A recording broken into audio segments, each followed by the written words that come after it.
My aunt and them came over for Christmas dinner.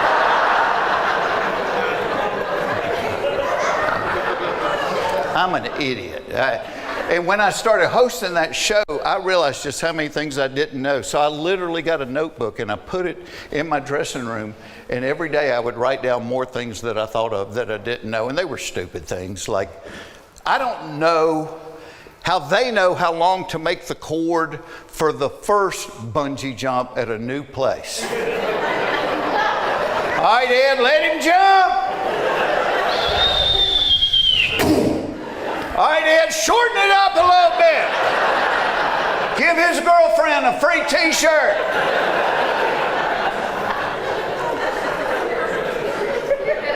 I don't know why the dentist makes you lie to him. Every time you go to the dentist, my dentist will be looking at my mouth like, ooh, you have not been flossing every day, have you? No, not every day. Let me think. The last time I flossed, you did it.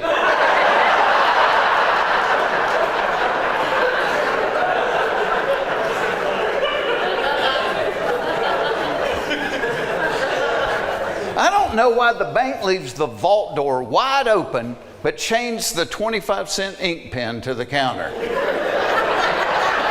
And why does the drive-up banking window have directions written in Braille? They do. Look at it next time you go to the bank. I don't know why the people with the worst breath always stand the closest to you when they talk. They're like, guess what? I don't know. You have a dirty diaper in your mouth? Can I tell you something? All right, but do it quick. I can only hold my breath for 30 seconds. And you always try to offer them a mint or a piece of gum. They never take it. They're like, oh, no thanks. Ooh, I don't like the way those taste. Yeah, I can see where you wouldn't prefer peppermint to that cat turd you're gnawing on right now. That's,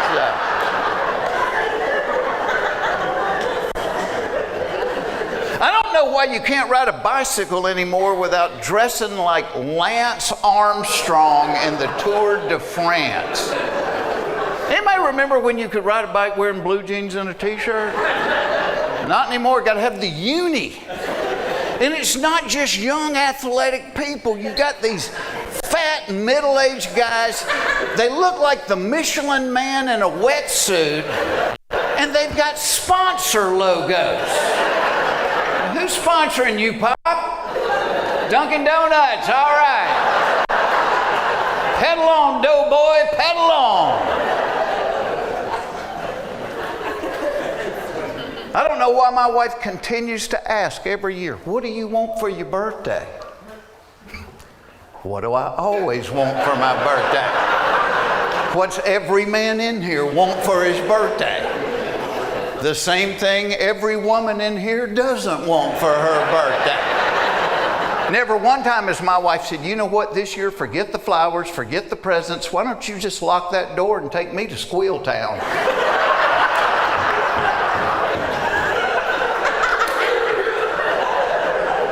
But it's what every guy wants. You could be visiting your 90-year-old grandpa in the nursing home and be like, happy birthday, Papa. Is today my birthday? It sure is. Well, help me get my pants off.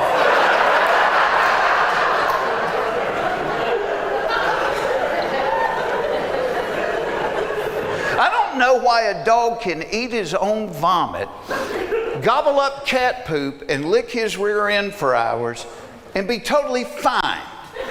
But if he eats half a candy bar, he dies.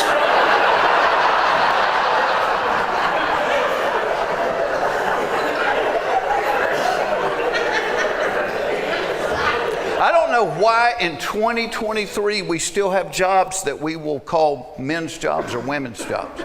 Like if there's a noise in the house in the middle of the night, whose job is it to go check out the noise? It's the man. Let's be honest. Yeah, you never see this. Phyllis. Phyllis. Run downstairs, see what that noise was. Hey, bring me back a piece of chicken, okay? Now, if there's a noise in the house in the middle of the night, it is the man checking it out. In his underwear, carrying a baseball bat. because that is the official uniform of suspicious noises, underpants and a baseball bat. I don't know what we're hoping to find, some guy in the living room in his underwear with a ball.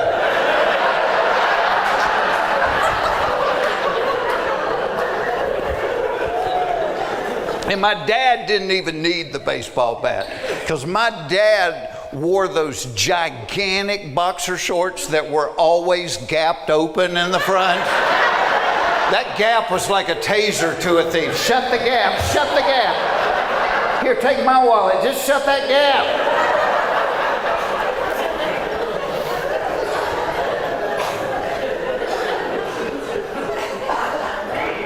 I don't know why every time I get great tickets to a concert, I always end up being seated next to somebody that has to sing every song at the top of their lungs. So several years ago, Simon and Garfunkel came to Atlanta. My wife wanted to go. She had a couple of friends that wanted to go. Well, my mother-in-law wanted to go. Quick backstory on my mother-in-law. My mother-in-law has hearing aids that she refuses to wear because she thinks they don't look good. But because she doesn't wear them, she can't hear a lick. She talks louder than anybody on the planet. One night, around Christmas time, we go to the movies. We're standing in the long line at the concession stand. My mother-in-law walks over to me and goes, "Don't look now, but the man behind us is cross-eyed as a bat."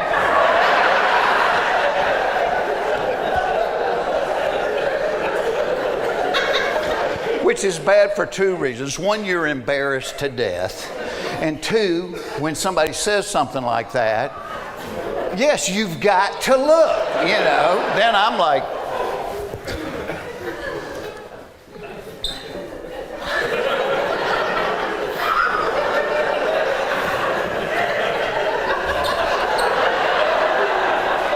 turn around, the guy's glaring at me. Well, he may not have been glaring at me, but he was glaring at somebody. So we go to Simon and Garfunkel. Somehow I end up being seated next to my mother-in-law. She doesn't have the hearing aids in. She sang every Simon and Garfunkel song, and she knew the words to none of them. Like a witch over Bubble's daughter. Are you kidding? I will grease your pine. Grease your pine? That's what you got out of that? And my kids make fun of me. They're like, "Dad, don't ever stand up there and tell people things you don't know. If you don't know something, Google it." And to a point, they're right. I mean, when I was growing up, if you were watching TV and somebody goes, "What was that guy in?" You go, "Man, he looks familiar." That was it.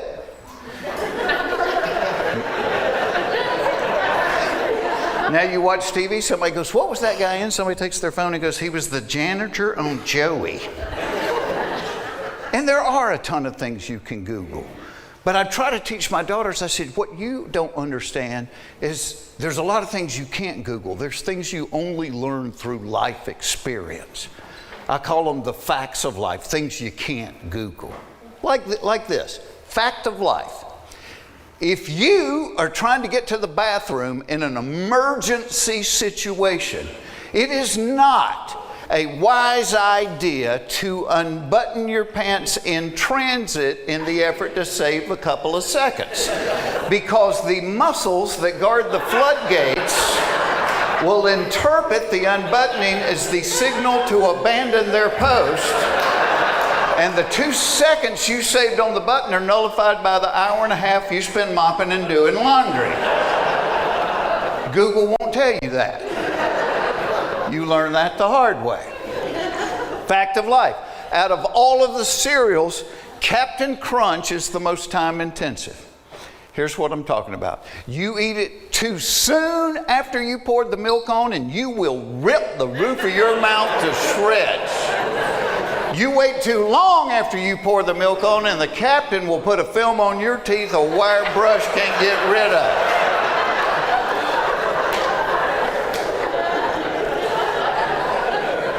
Fact of life. You can have a wife with long, beautiful hair, or you can be on time.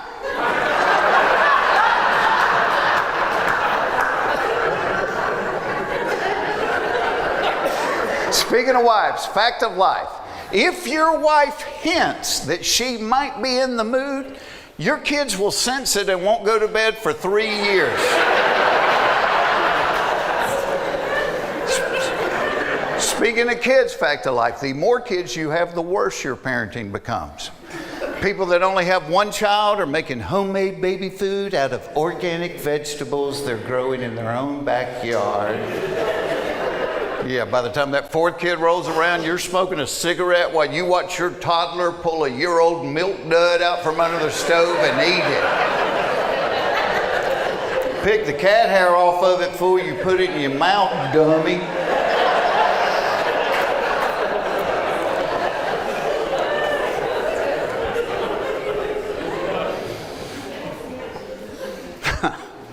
Fact of life, flying on an airplane makes you gassy. Nobody ever talks about this. Nobody acknowledges it. No, we just all take our roll-around suitcase and walk to baggage claim, popping them off like a trail horse.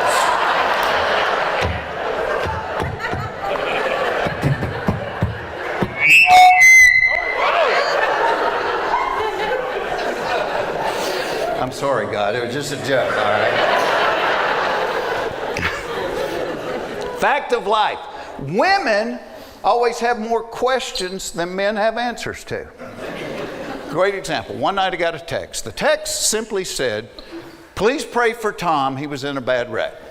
I go through the house. I found my wife. I said, "Hey," I said, "just got a text that said, 'Please pray for Tom. He was in a bad wreck.'" She said, "Was he driving?" I said, "I don't know. I got a text that said, 'Please pray for Tom. He was in a bad wreck.'" She said, "Were Carol and the kids in the car with him?" I said, "I don't know. I just got a text that said, 'Please pray for Tom. He was in a bad wreck.'" She said, "Were the people in the other car hurt too?" I said, "I don't know. I just got a text that said, 'Please pray for Tom. He was in a bad wreck.'" She said, "Did they even have insurance?" I said, "I don't know. I just got a text that said, 'Please pray for Tom. He was in a bad wreck.'"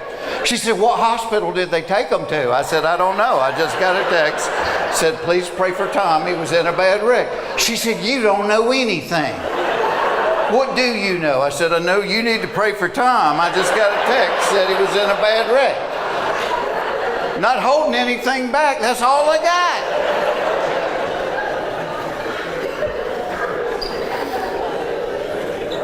Well, I have to get out of here because they have other things to do. And I have another show in November I need to get ready for. So, again, thank y'all for being here and donating your money to people that's going to change their life. And I mean, that's the face of Jesus. That's why we're here, is to make other people love God, love each other. So thank you for doing that. And I have such a blessed life.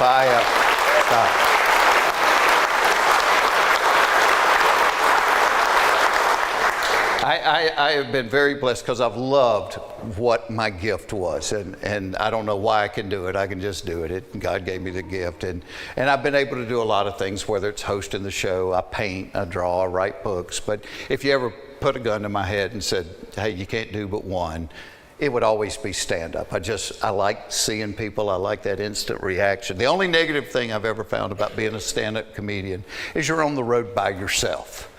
And that's why doing something like the Blue Collar Comedy Tour was one of the most fun things I ever did, because I wasn't by myself. I was with 3 of my buddies, and every night we go, "Can y'all believe they're paying us to do this? This is crazy."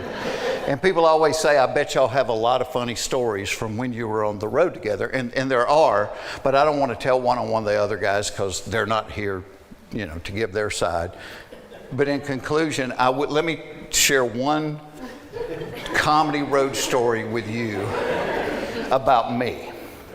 So COVID started in 2020. So the summer of 2019, Larry, the cable guy, and I were doing a bunch of dates